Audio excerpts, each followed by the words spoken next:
반갑습니다. 이상원 교수입니다.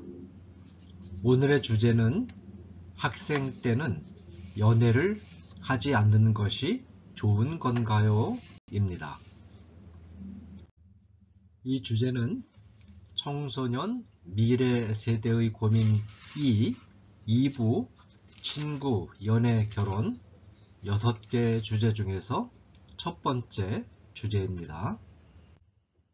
이런 질문이 제시되었습니다. 부모님이 학생 때는 연애를 하지 말라고 하시는데요. 제 친구 중에는 연애하는 친구들이 꽤 있어요. 저희 때는 교회나 학교에서 이성 친구를 좋아하는 감정도 생기고 그러잖아요. 그런데 그런 감정을 누르고 학생 때는 무조건 연애를 하지 않는 게 좋은 건가요? 네, 이 질문에 대한 저의 답변입니다. 우리 친구들은 텔레비전 드라마를 재미있게 볼 거예요. 요즘은 유튜브로도 이런 드라마들을 많이 볼 수 있죠. 우리가 모두 좋아하는 텔레비전 드라마에 항상 빠지지 않고 등장하는 주제가 있어요. 그게 뭘까요? 바로 남녀 간의 사랑 이야기예요. 어떤 분들은 방영되는 드라마마다 등장하는 남녀 간의 사랑 이야기를 보고 진부하고 식상하다고 말하기도 하죠. 아무리 그런 비판이 있어도 사랑 이야기를 빼지 못하는 이유는 사랑 이야기를 빼면 드라마가 재미가 없기 때문이에요. 드라마만 재미없는 것이 아니라 우리의 삶에서도 이성과의 사랑이 없으면 재미도 없고 의미도 없답니다. 수많은 드라마에도 등장하듯이 이성에게 관심을 두고 사랑에 빠지는 일은 인간에게 자연스러운 일이에요. 건강한 몸과 마음을 가진 사람이라면 말이죠. 왜냐하면 하나님이 인간을 그렇게 만드셨기 때문이에요.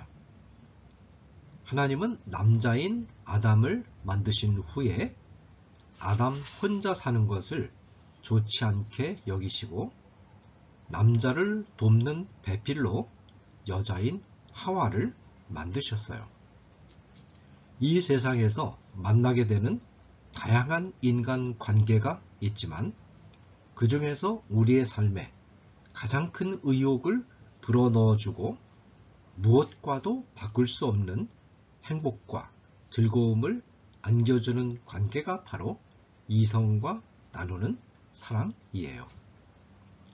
그러므로 혼자 있으면 외로워하고 이성과의 만남을 그리워하고 동경하는 것은 배필을 만나고 싶어 할 때 나타나는 마음의 표현이랍니다. 이런 감정 역시 하나님께서 인간에게 주신 것이고 이런 마음을 통해 우리는 하나님이 인간에게 주신 큰 행복과 즐거움을 알게 되죠.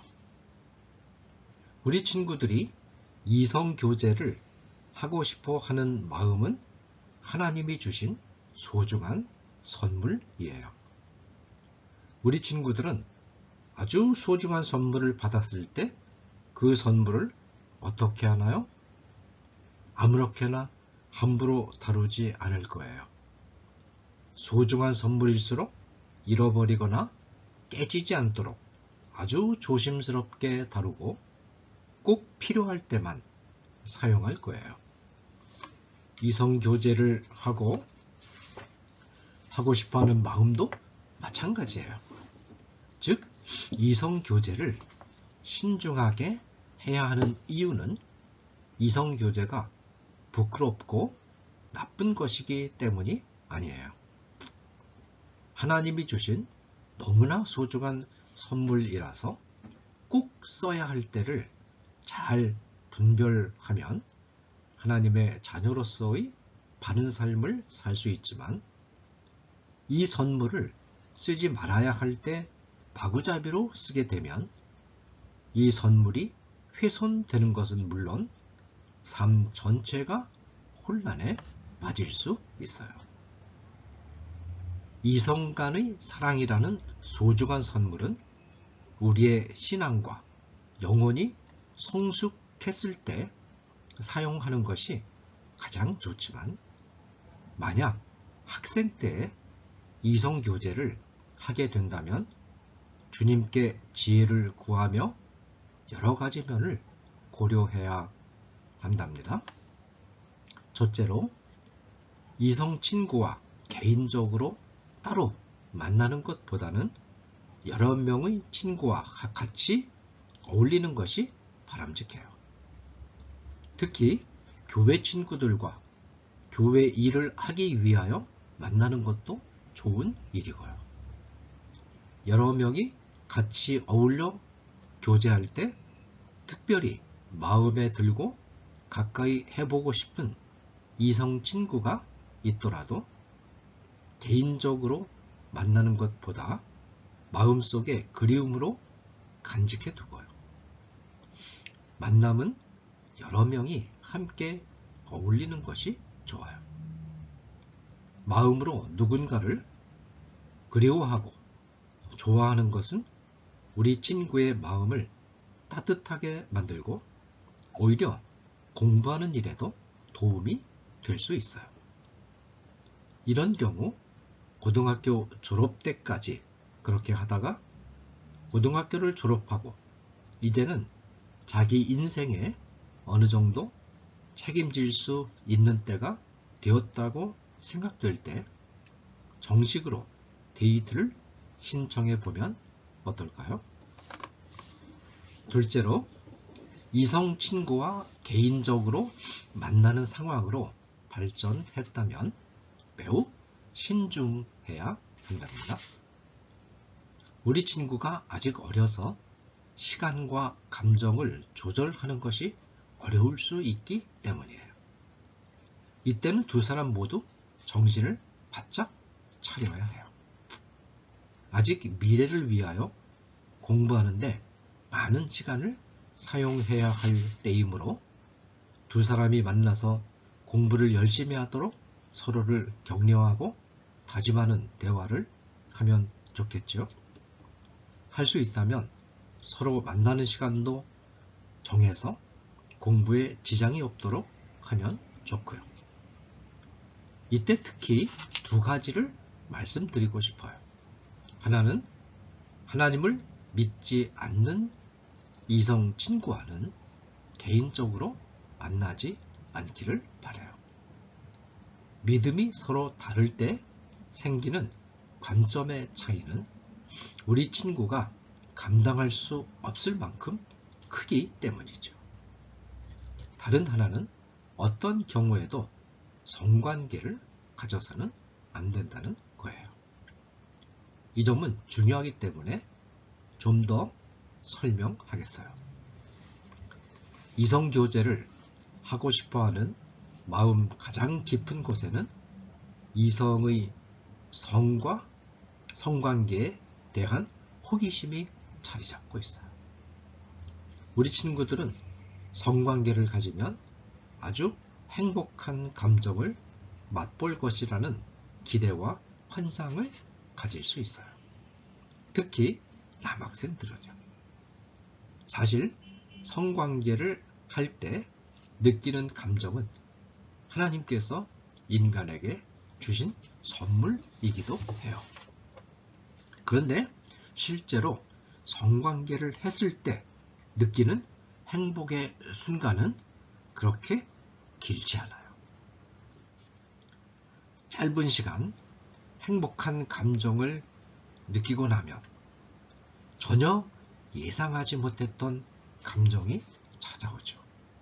아주 큰 허탈감, 긴 즐거움에 대한 기대를 충족시켜 주지 못한 데 대한 실망감이 엉뚱하게 그렇게 좋아하던 이성 친구에게 쏟아지기도 하죠. 이렇게 되면 좋아하던 마음이 변할 수 있어요. 이 때문에 이성 교제를 하던 친구들이 성관계를 가진 후에 관계가 틀어지고 서로에게 무책임하게 대하는 일이 많은 거예요.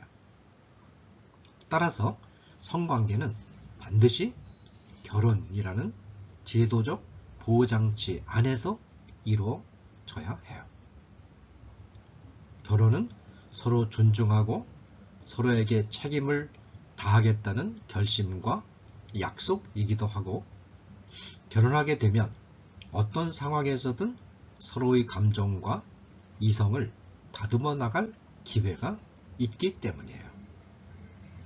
그러므로 우리 친구들은 결혼에 이르기 전에 성관계를 해서는 안 되죠. 또 연애하다 보면 교제하던 이성과 성격이나 가치관의 차이 때문에 헤어지게 될 수 있어요. 이 경우에 교제 중에 성관계를 했다면, 특히 여학생의 경우 심각한 정신적인 상처를 받게 되죠. 이것이 이성교제를 하더라도 절대로 성관계 안에 들어가서는 안 되는 이유예요. 정말로 바람직하지 않고 일어나지 않기를 간절히 바라는 바이지만, 이성 친구와 성관계를 해서 임신이 되는 경우가 있을 수 있어요. 이때 꼭 알아두어야 할 것이 있어요. 아이를 낙태시키는 것은 살아있는 생명을 죽이는 살인죄이기 때문에 결코 해서는 안 되는 선택이라는 점이에요. 더욱이 아무도 모르게 불법적인 기관에 찾아가서 낙태 시술을 받아서는 안 돼요. 아이를 낙태하는 것도 죄이지만 아이를 가진 여학생의 건강에도 치명적인 해를 줄 수 있기 때문이에요. 청소년기의 이성교제에 대해서 우리가 쉽게 선뜻 하지 못하는 이야기들을 나누어 봤는데요. 미디어가 주는 잘못된 가치관이나 세속화된 사람들의 이야기를 많이 듣게 될 거예요. 요즘에는 성관계를 결혼과 상관없이 자유롭게 하는 분위기가 매우 강해졌어요. 그러나 우리 친구들만은 하나님께서 주신 이성에 대한 그리움이라는 아름답고 소중한 선물을 지혜롭게 잘 지키고 선하게 사용해서 하나님을 기쁘시게 하는 주님의 귀한 자녀들이 되기를 기도드려요. 감사합니다.